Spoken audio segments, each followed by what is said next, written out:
Ready? All right, I'm ready. Okay. Yeah. Oh, welcome back to our channel. This is the first of what will be several fall book recommendation videos. We just have so many good recommendations for fall that it was impossible to fit it all in one video. So today we are just going to focus on 3 categories: atmospheric reads, cozy reads, and straight up romance. All fall coded, perfect for this time of year. Yeah, this is for those of you that want something non-spooky. No nightmares. No nightmares, fall vibes.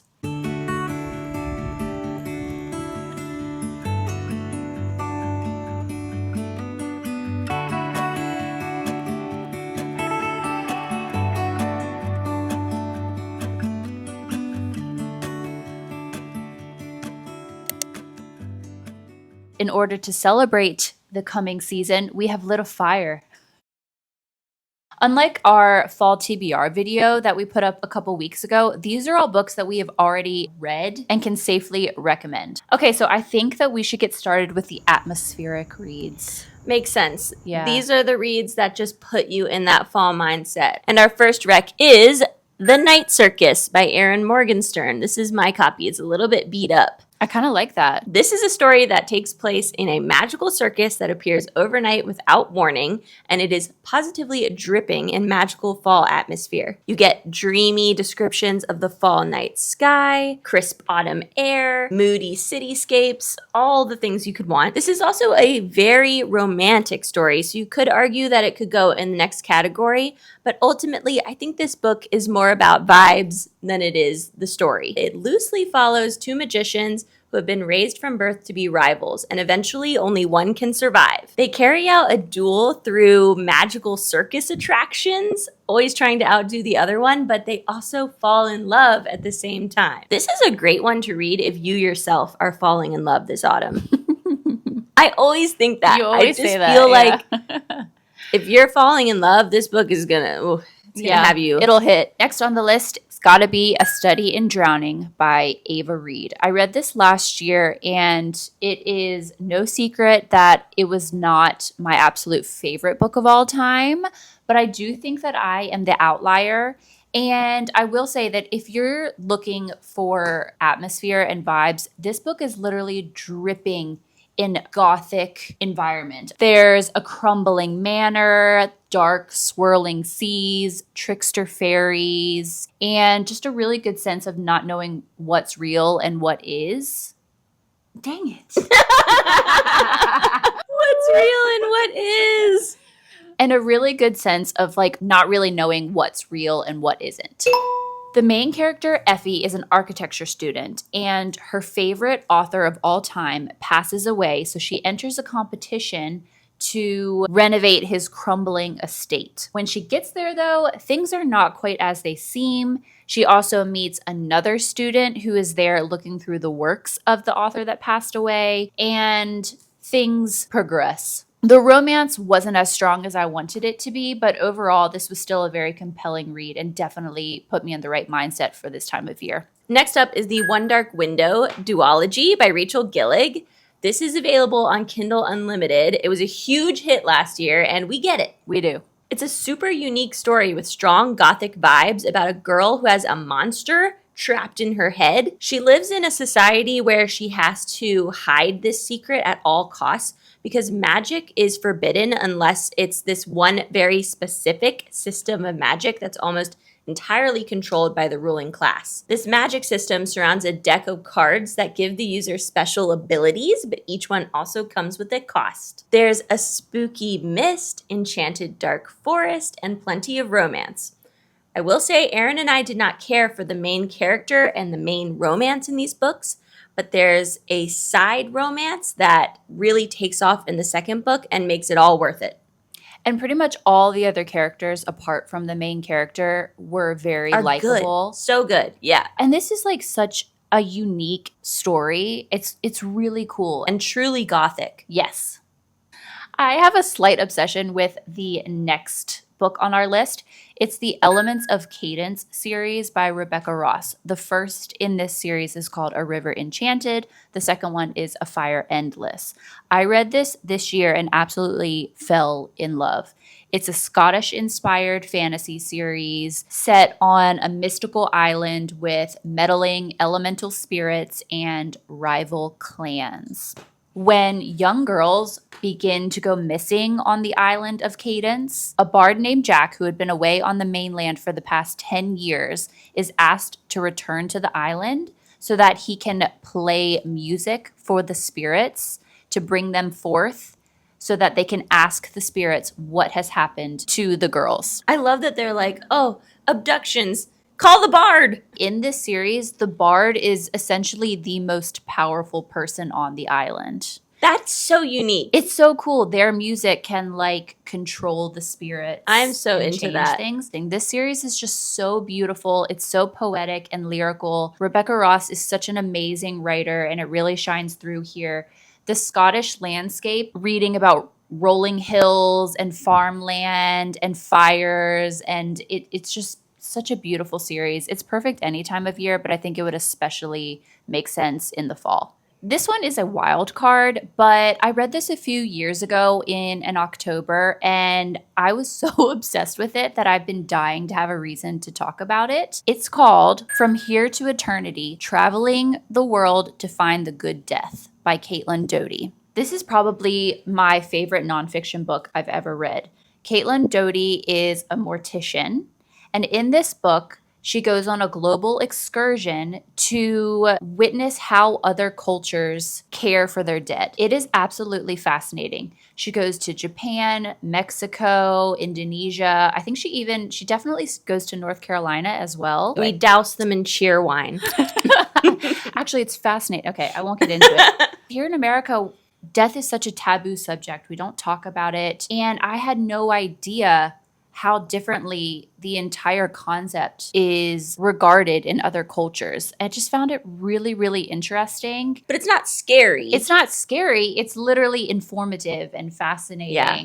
I really enjoyed this one. If you're looking for a nonfiction read this season, I would highly suggest this one. Pretty much any work by Caitlin Doughty. And we do want to include here a couple books that are sort of honorable mentions. They're classic fall books that have been getting recommended on these lists for a zillion years, so I don't feel like I need to tell you what they're about. You've heard of these, but you gotta include them. We gotta mention them, yeah. So we have Jane Eyre by Charlotte Bronte, Anne of Green Gables by L.M. Montgomery, The Shadow of the Wind by Carlos Ruiz Zafón, and The Graveyard Book by Neil Gaiman. Really any Neil Gaiman, but especially The Graveyard Book. I actually just recently read that, and it was phenomenal. To all of you guys who told me to read a Gaiman book, that was definitely a good place to start. Yeah. First one, right? Yeah. Moving on to the romance category. These are contemporary romances. Are they all contemporary? Yeah.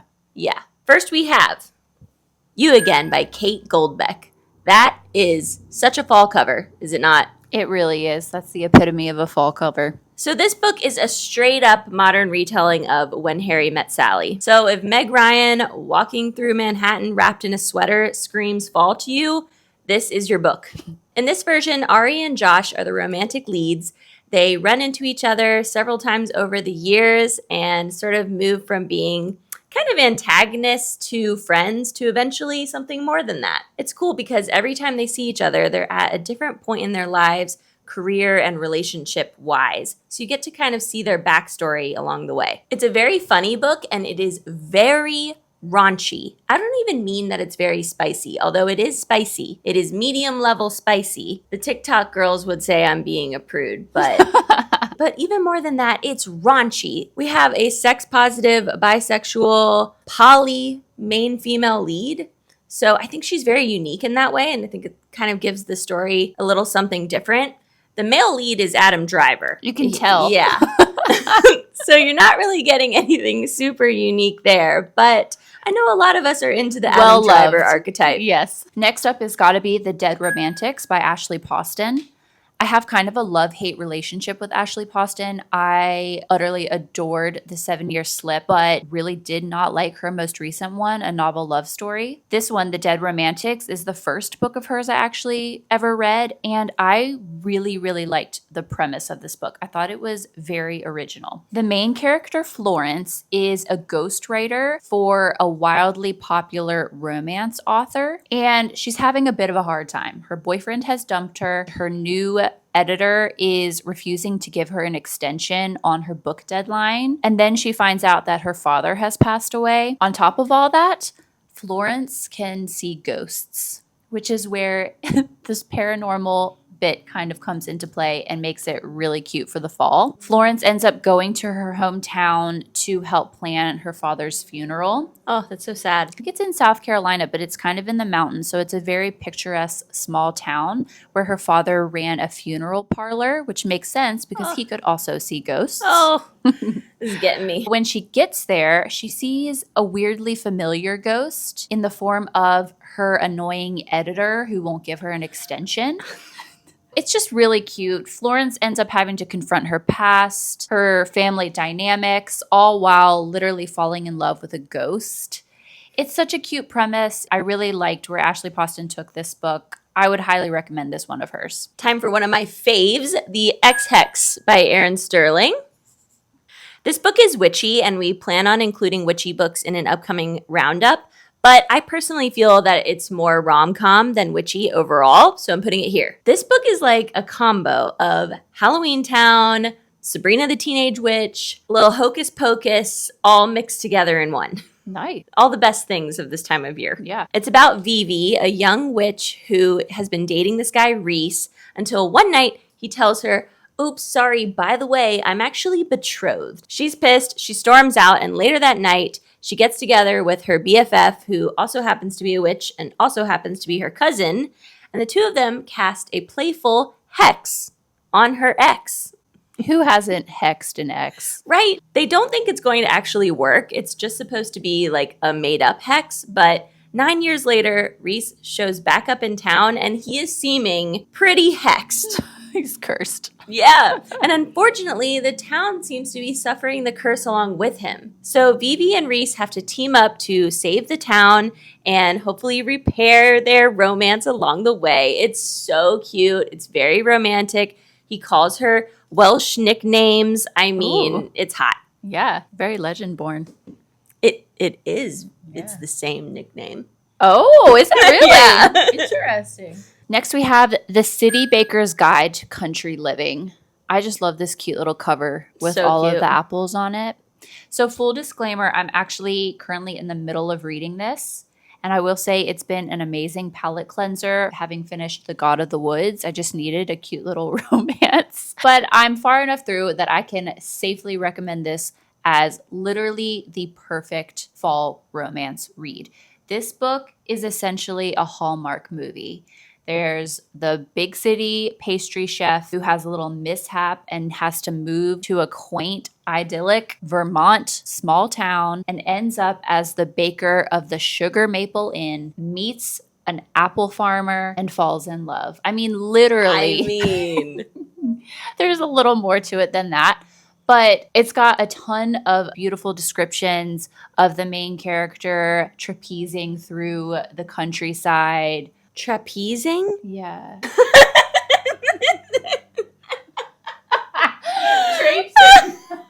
This is like Cirque du Soleil shit. Amazing descriptions of the main character frolicking through the countryside, baking apple pies and tons of other desserts. I think the author is literally a pastry chef herself, so she knows what she's talking about. Be careful when you're reading this book because it will make you so hungry. I love books like that. I know. That's what makes it so good for this time of year, too. There is lots of descriptions of her just walking through town, through the farmer's market. It feels very, very Gilmore Girls. I'm really enjoying it. It's putting me in the fall mood, so I would highly recommend this if you want a little rom-com. Okay, lastly, I have a little honorable mention for this category as well, but in a different form. I just wanted to bring up this book, The Love of My Afterlife, because I've seen it circulating a lot and it's being recommended a lot for fall. I read this book a couple weeks ago and I think I gave it 4.5 stars. I really, really enjoyed it. It's about a girl who dies choking on a hamburger and meets her soulmate in the afterlife, and then is given a second chance at life, but only if she can find her soulmate and have him kiss her within a certain amount of time. And he doesn't realize that they have met in the afterlife, so she has to basically start from scratch.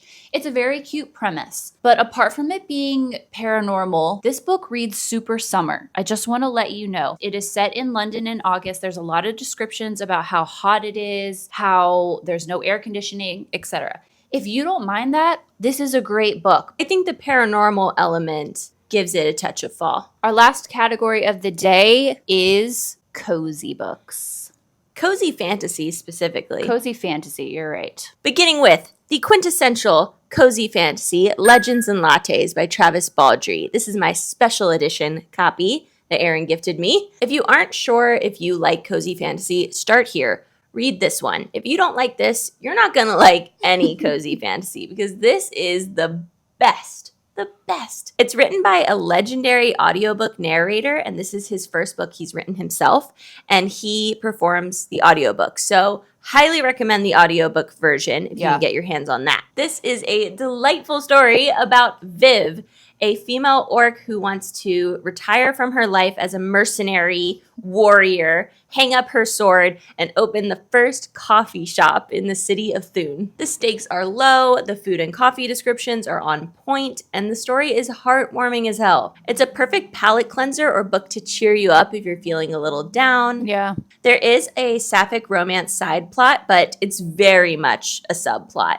with absolutely no spice to speak of. This is mainly just about Viv getting her coffee shop off the ground. It's so cute. It's so good. Another cozy fantasy one that we've been seeing everywhere lately has got to be The Spell Shop by Sarah Beth Durst. This cover is just so freaking cute.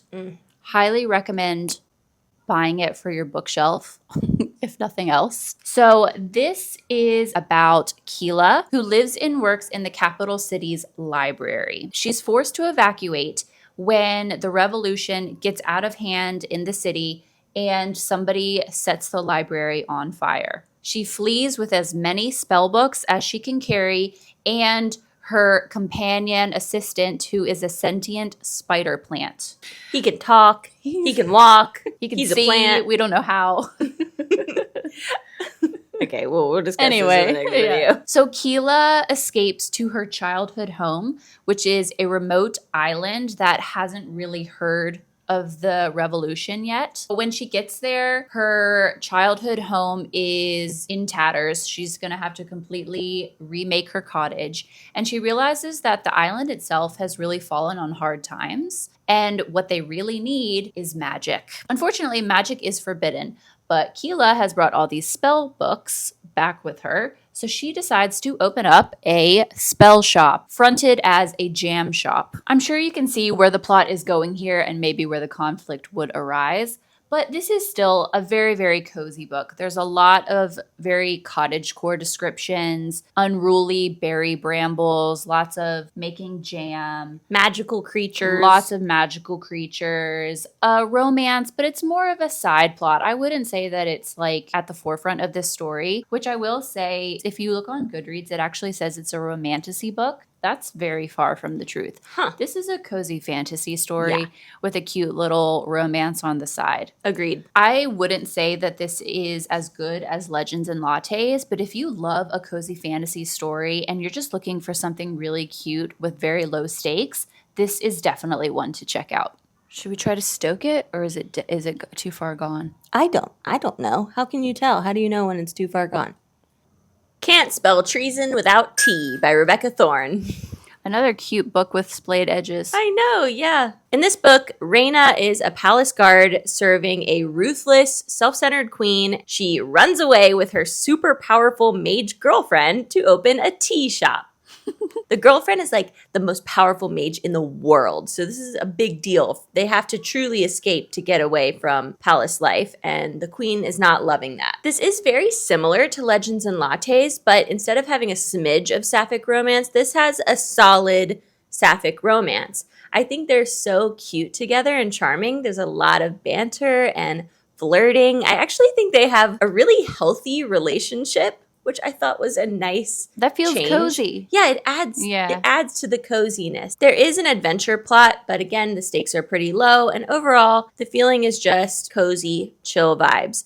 It's fun to imagine kind of where you might fit into this fantasy world as you're reading. So if you're more of a tea than a coffee person, this one's for you. There you go. Keeper of Enchanted Rooms by Charlie N. Holmberg.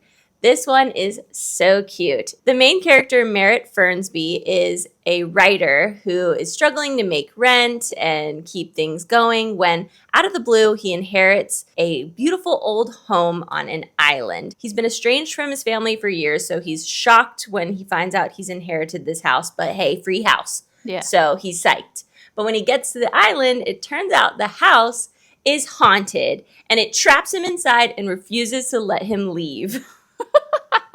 He goes from being so psyched, like free house, to being like, I'm going to like, die here. I'm gonna die. Yeah. He's got like one sandwich with him. Anyway, luckily there is a government organization that cares for these enchanted old homes, and they send a representative, Hulda, out to the island to help Merritt tame his unruly haunted house. And Hulda has sort of this like school teacher personality, and she's like, listen up.